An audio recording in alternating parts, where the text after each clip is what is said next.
This is a surprise. I didn't expect an interview. Hello.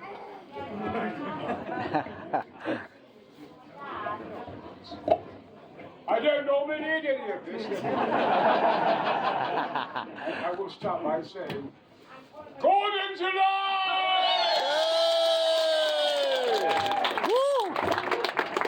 So I don't normally use the microphone. Is it on now then? Hello, can you hear me? She was only a colonel's daughter, but she knew what regiment. She was RAF story. Right then, off you go. Am I allowed to speak? You can, yeah, make us speak. Going back to the beginning of your career, Z Cars, was that recorded live or was it recorded and then put out? Well, it was interesting, actually, last night, it was Talking Pictures, and it was Z-Cars. And it was me as Francis Smith. I was a tough guy who defended the weak. And last night, episode on television, it showed me defending and looking after children at one point. And I beat all the villains. Francis Smith is my character, and I was the greatest, toughest policeman ever. I had this wonderful car with Jock alongside it, beating all the villains. Everybody wanted to be in Z-Cars. We had peak viewing time. Everybody, Laurence Olivier, Peter O'Toole, they all want to be in Z-Cars. It was a huge success, and it's being repeated. I was amazed, you know, and I saved lots of children in that particular episode last night. There's no end to my talents. Ask another question. But was it? Did it go out live? It went out live, yes, thank you. So, I mean, you know, people went into the studio. I remember John Hurt, the great John Hurt. I had a scene in the studio at Television Centre live. Here's the powerful Francis Smith. And I had to arrest him. John Hurt had never done a television before. And it was live. Which is, you know, once you saw that red light on, then you had 70 million people watching live. And John Hurt had never been on a program like this. And I had to break him down, because he was a villain. I said, come here, and so forth. And it was a big 10-minute scene, and the news was about to go out afterwards. And I looked at him, now then, I don't know what to say. I said, I'm guilty. I said, 10 minutes here, I thought, bloody hell. And I said to the man, I moved off camera and said, cue the next scene, cue it. And the news went out 10 minutes earlier. It always happened with me. I was terrified the shit out of him. I mean, I don't normally say shit, I say shite. Anyway, so it was a live show. It was simply brilliant, lovely. You know when you watch Everton play football? Of course you do. You hear the Z-Car music as they come onto the ground.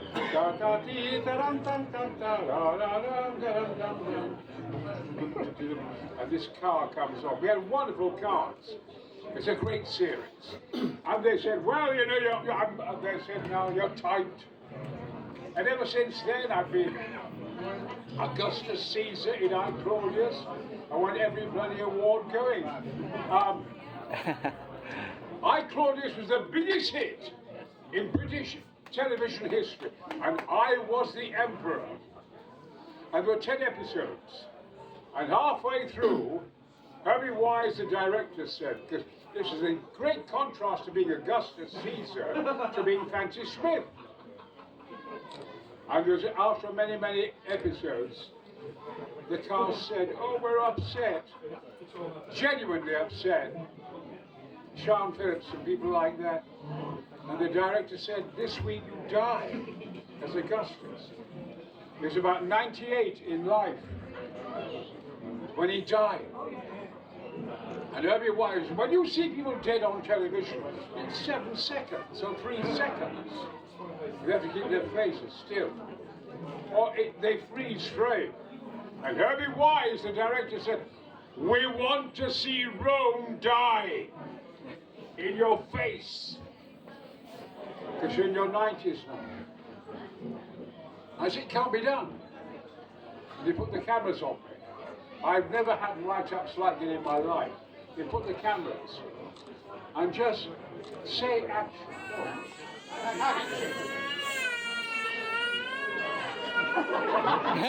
Shut your face! Say action. Actually.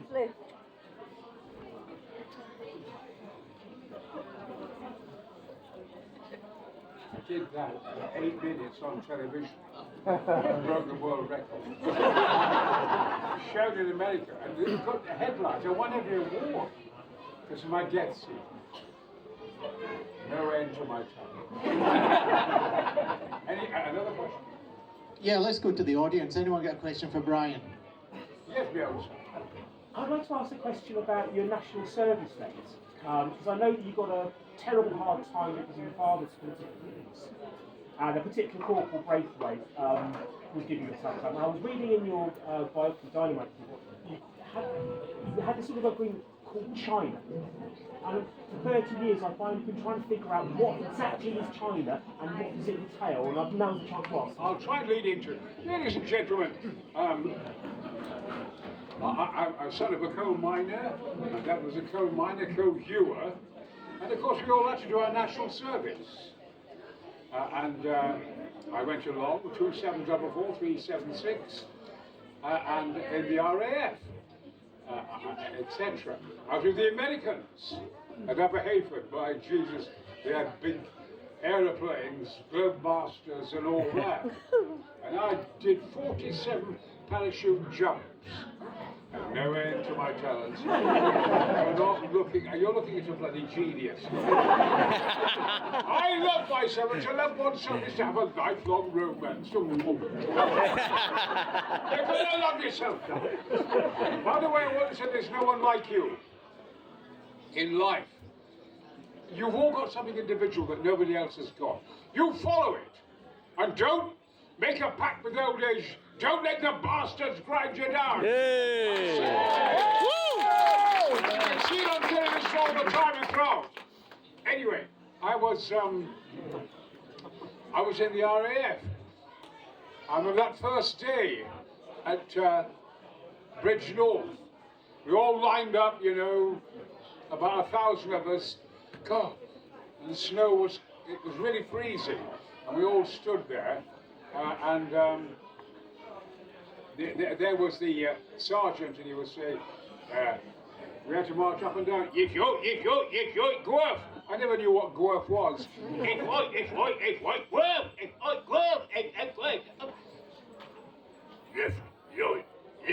you're Guelph. And we lined up, and the sergeant looked ahead.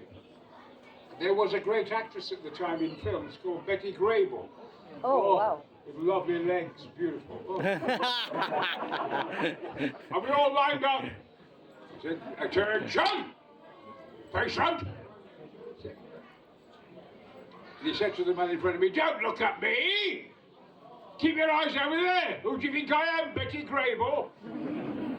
And I couldn't resist saying no, but you still need fucking.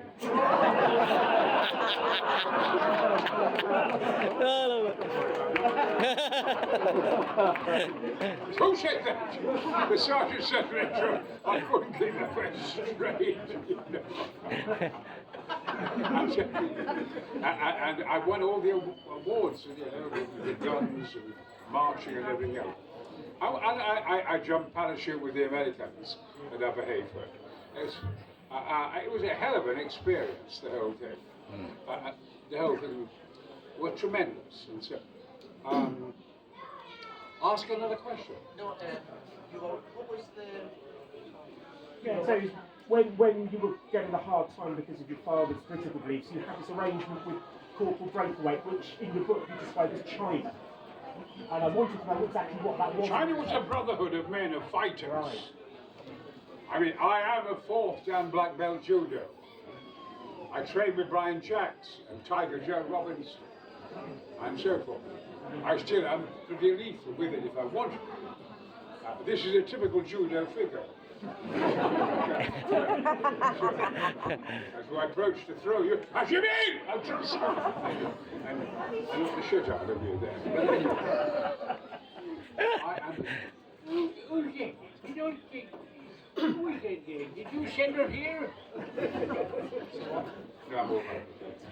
Anyway, but China, those who were brilliant at being fighters were part of a circle, and they would always look after you throughout the world for the rest of your life.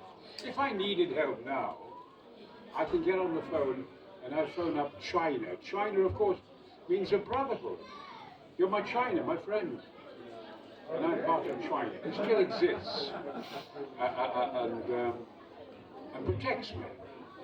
So it's a kind of brotherhood. I'm being very serious. I'm telling you things I'd never told before. Take you into my challenge, dear. Now, of course, one of the villains in I, Claudius was played by Patrick Stewart, but you've got a closer connection to Patrick Stewart from your youth. Oh, well, yeah. Patrick Stewart and I were brought up together. I was older than he was. We were in the amateur theatre in South Yorkshire. And then we did adult theatre, and then we wanted to see professional actors. You know, in those days, you had great actors like Laurence Olivier and Sir John Gielgud and people like that. But the great actor of the time was Donald Wolford, my figure. He was at the Lyceum, doing one part after another with a wonderful voice. And Patrick and I were in the front row. We couldn't believe we were looking at Sir Donald Wolford. And then he went, thank you very much, ladies and gentlemen. And next week, I shall be presenting my Hamlet, and my good wife will be playing Ophelia. And the man from the back shouted, your wife's a bloody whore!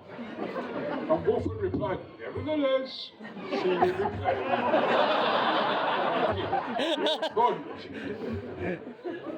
When I was at drama school, I went to the Bristol Vic School with Patrick Stewart, he was in the first year, and so forth. There was a wonderful old actor called Robert Atkins. If actors wanted to take the piss and be happy, you were happy. You used your hat degree. And he did. He was famous, Robert Atkins. And he was the director of the Royal Shakespeare Company. And they weren't very kind to him. And eventually they said to him, you know, by the way, the Royal Shakespeare Company is looked after and financed by, oh my goodness, Flowers Ale. They financially look after the Royal Shakespeare Company. And Flowers Ale then said, well, you've done very well with us here at Stratford-on-Avon after 2 years, but now we have to give you notice. But we'd like you to make a speech on the last night. Oh, yes, I will. The bastards, anyway, after all the work he'd done, he was so talented, Robert Atkins. And the curtain went up, I was there with Patrick, went down there, went up again, and he stepped forward and he said, I've only got one thing to say, Flowers Ale is piss. So remember that when you get sacked. Tell him to piss. Another question. Another question, please. That gentleman there. On the topic of Shakespeare, what's been your favourite Shakespearean role to play? What do my favourite Shakespeare role? Oh, listen, I mean, I've done all the films with Branagh. As You Like It, I did only about 2 years ago, playing the good Duke scene there, and playing the evil Duke, Frederick. I had scenes with myself, one in black cacapucha armour, and then the good Duke Senior. Which is absolutely right. To play both parts was wonderful. That's a question.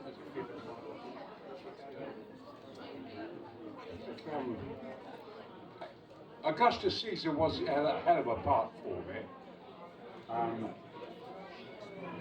Or Shakespeare. I played Othello and I played King Lear and so forth. I did King Lear not so long ago, and Branagh said, I'm not going to do it. after seeing you as King Lear, I'm not going to do it. And they never knew, the audience, what I was going to do. I would run off the stage, or run back on the stage, and so, or suddenly start whistling as King Lear. And I did King Lear with the Royal Shakespeare Company. I think that's the best thing I've ever done. All right. When you were doing Flash Gordon, were you aware at the time? Did you have a feeling that it was going to be a smash hit? Yes. I thought Flash Gordon suddenly came up and so forth. The script was brilliant.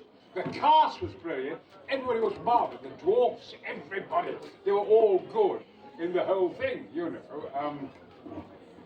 I went to meet Gina Laurentiis, you know, and we got on marvelously well. And our director as well. He was simply sensational. And it was just a great part. I stood there. It was full of dwarfs. It was full of all kinds of wonderful people. I was actually placed in charge of all the fight sequences. So when you see on the rocket people fighting, I've done all the choreography. Nice. You know. I remember one stuntman said, "When you hit me in the stomach, then on there, my head wouldn't come forward, Brian, because we're not judo, man. My head wouldn't come forward, and it wouldn't go back as you hit me at the back of the neck." I said, "It would. Don't bother, don't. Fuck off, don't. We're going to do it now." And all the stuntmen who are my favourite people, we did with that rocket ship, Ajax, coming in. Squadron 40, dive! Squadron 40 was my RAF team, by the way. Yeah. And so I was in charge of the whole of those battles and so forth. And down they came, and this guy was in the middle, who was a bit of a ponce. He stepped forward, rush, a big punch right in his gut. Then he went forward, then hit him again in the back, and he went that way. I said, "There you are, you fucking bastard." I tell you, you fucking go forward. We got rid of the twat. Oh God, it was something. I mean, the dwarfs were wonderful. I remember sitting, watching Ming the Merciless die. Oh, the rocket had gone through his stomach, you know? And all the green blood was everywhere, you know.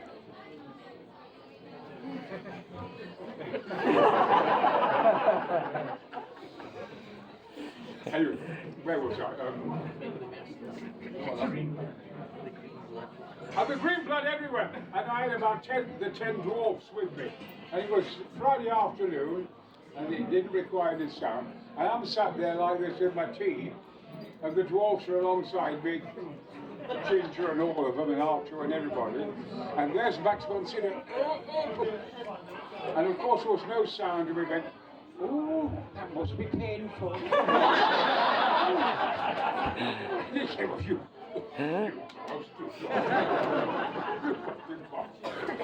He's trying to keep his laughter. We've got this green stuff. We just drink it with those dwarfs. I absolutely love it. I had a marvelous time. I think I also choreographed the fight between Dalton and Flash on those on the revolt and the spikes. I mean, they did that. They did a marvelous job of it. I had a little fella alongside me from Hunslet, a rugby player. He's only that big. He said, "Stay with me all the time. You'll be on camera all the time." Thank you, Brian. All right, I'm going to blow, it's all right. And he had the whip, you know. When he was on the rocket, he gets hit. And Flash Gordon says, "Pierrot's hit!" And I said to the actor Pierrot, when he says that, Pierrot said, "Are you all right?" Just shout back, "Yeah, he just winged me." The wings. Yeah, he just winged me, that's all. Was there any problems with the flying scenes and the wires? Well, you know, I think Flash Gordon's so wonderful because there were 2,500 horsemen. and they were on wires. And they were right round your crotch. You could easily, sorry ladies, get a very squeaky voice. Bloody hell, Brian, get those. I had all those lines to say, you know. Squadron 40 and all that dive and all this and the other. And we were fainting all over the place as the wires grabbed their bollocks. It was tough. They were fainting all over the place. I must say that they built me, in the opening scenes, a perch, because I'm playing the Hawkman, and I had these great big wings on, and I couldn't sit in a chair like this, because I'd been knocked forward. So they built me a perch, and then all the carpenters used to sing, "Pretty Polly, pretty Polly, pretty Polly." But there was one woman, the leader of the Attention Women, very big, beautiful woman, very Renaissance in white. And Timothy Dalton kept saying to me, "Oh, she's lovely. I don't love her. She's gorgeous. Well, don't date her, you know, because all these, it was all happy and lovely and so forth." And this, that, that. And one of the Attention Women came towards me, not Timothy Dalton, who looked like Errol Flynn.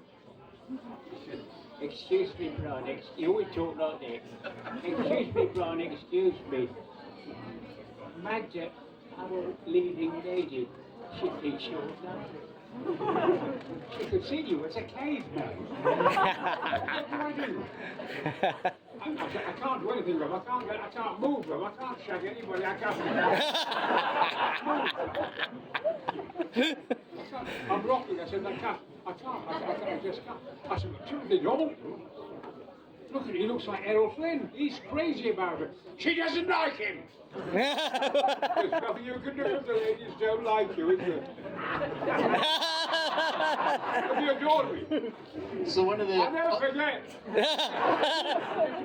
I'll never forget. You hear that all the dwarfs were wonderful. I loved them all. They're enormous. And then suddenly, you heard the stage manager say, "Calling Deep Roy! Calling Deep Roy!"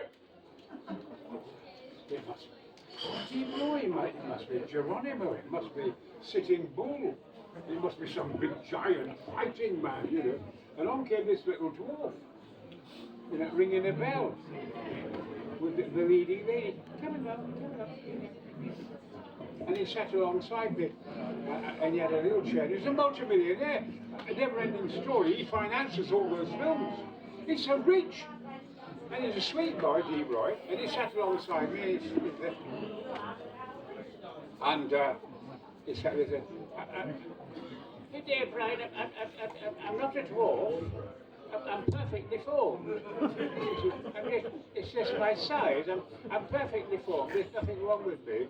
And I wanted to say, "Good, how big's your cock?" I'm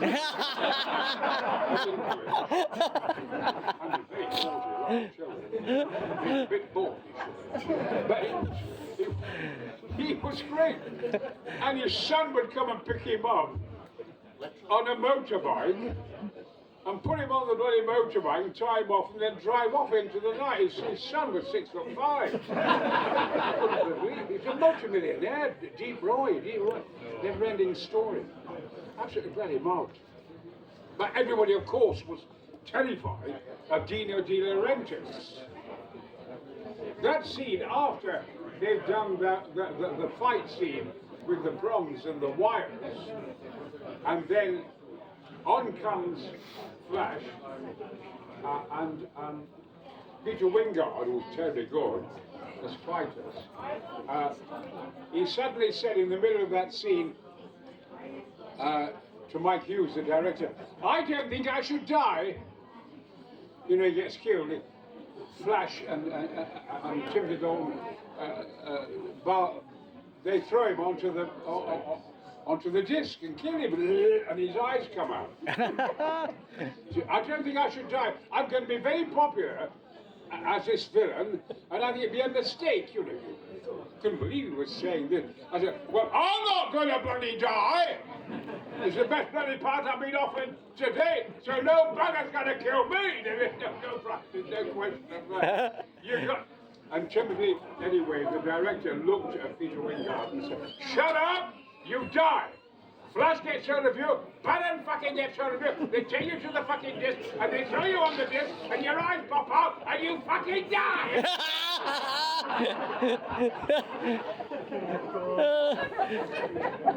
I've told people this before. I swear it went on. Horrid idiot to me that I should say something. I've never heard swearing like it in my fucking life. But Dino, people were terrified. It was the mafia, it was the Godfather. And when he came on, we were all flying everywhere, and people were being sick all over the place, and nobody dare say a word. And I thought, I've climbed Mount Everest, for God's sake. I've been trained for Mars. I am. I've done full training for Mars. I've climbed Everest 3 times. I've climbed mountains in South America. I've done the North Pole. I've done the magnetic North Pole. What am I scared of? Nothing. Donald Trump, fuck off!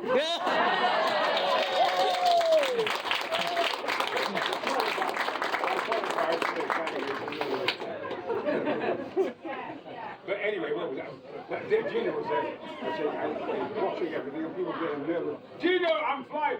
Please bugger off, Dino. Fuck off, for God's sake. Everyone's shit scared because you're in the street. Okay, Gino.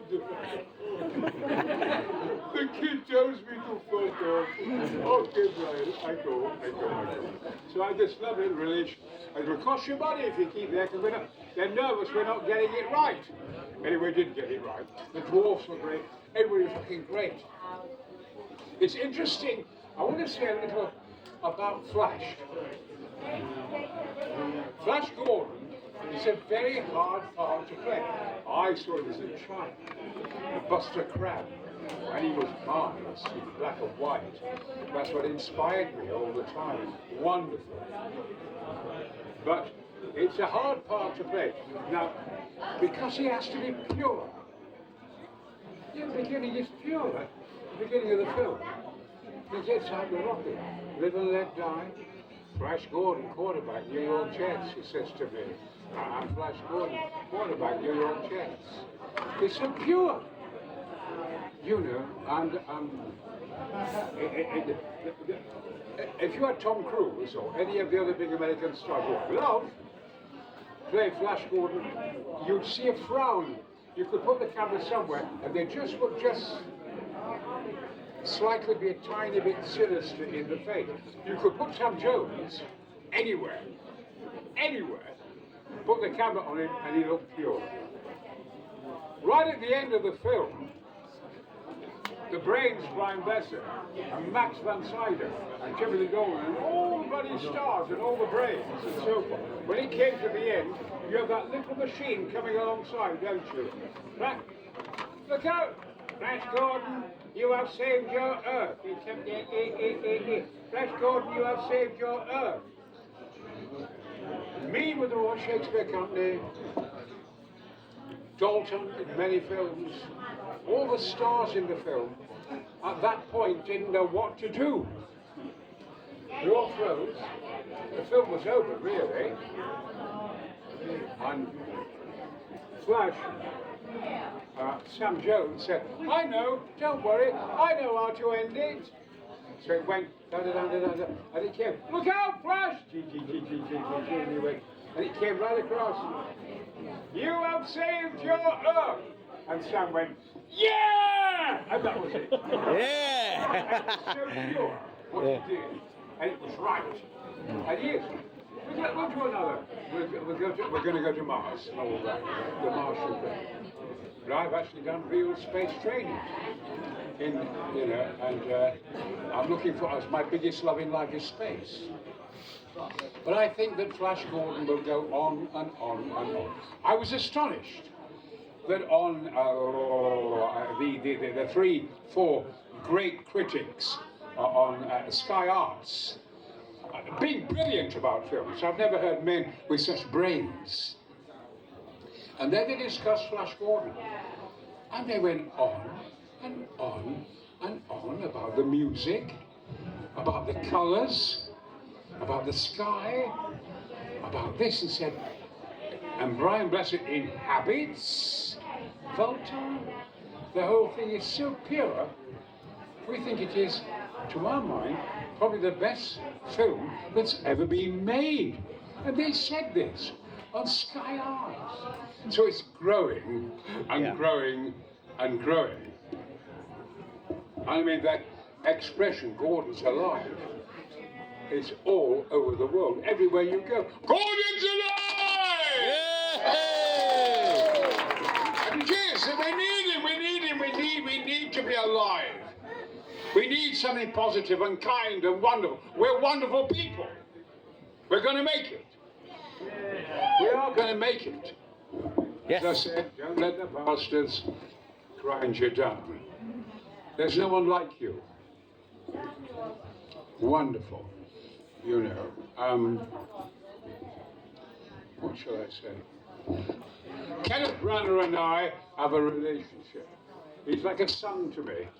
I think he's done television and films and directing and producing and Henry V and this, that, wonderful battle scenes, all the different films he's done. Hamlet, I played the 50-foot giant ghost in Hamlet, the great green eyes with him down there. He's wonderful.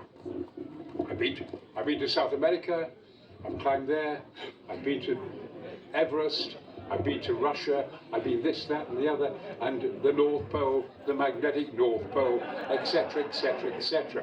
There's nothing I will not dare. Yes. The greatest danger in life is not taking the adventure. Go for it. I've said there's no one like you. No one like you. Yeah. I always say that, so anyway, I'm frightened of nothing. At all. And not so long ago, the stars in their eyes wanted me for a lot of money for charity to be Pavarotti. I said, no, it can't be done. I said, why? Well, Ken Branagh said, are you for the first? I'm not nervous, Ken, it just can't be done. When I was in Cats, the musical, I played Old Deuteronomy in Cats. And we always were having him come along and meet us and talk to us, Pavarotti, and there was also the others, the other tenors as well, you know. And I talked to them all, Carreras and everybody. He said, "We are nothing compared to Pavarotti. His voice is perfect. It is not cloudy. It's not weak, it's not diffuse." And they all said this, all these big, great tenors of the world. We can't compare. His voice is perfect. So I said, no, it can't be done. You can't beat Pavarotti. It is something rare. The voice, a gold. He has gold in his voice.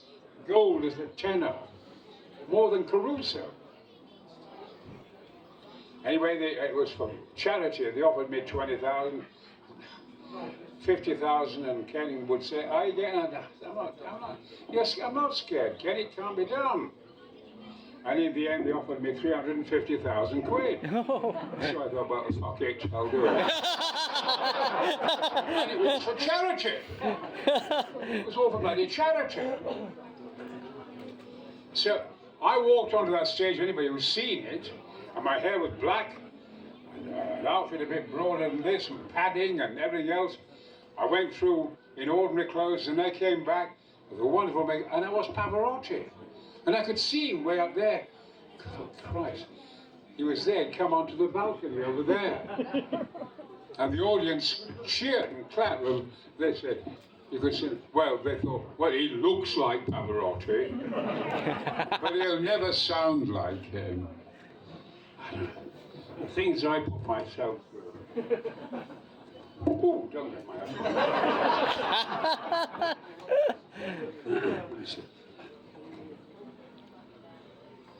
Mana del cielo, che bello in me, oh solo mio, stare fronte a te, oh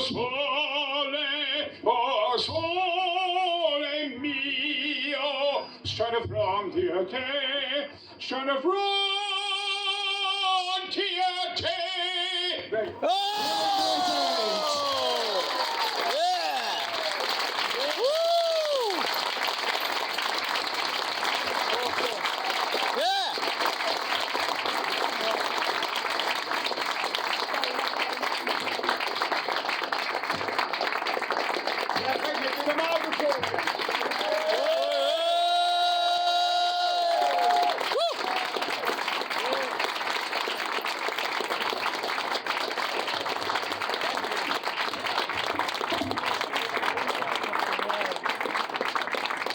Wonderful. Wonderful. Thank God I didn't swear. Thank you. Appreciate you. Thank God for a children. Pleasure.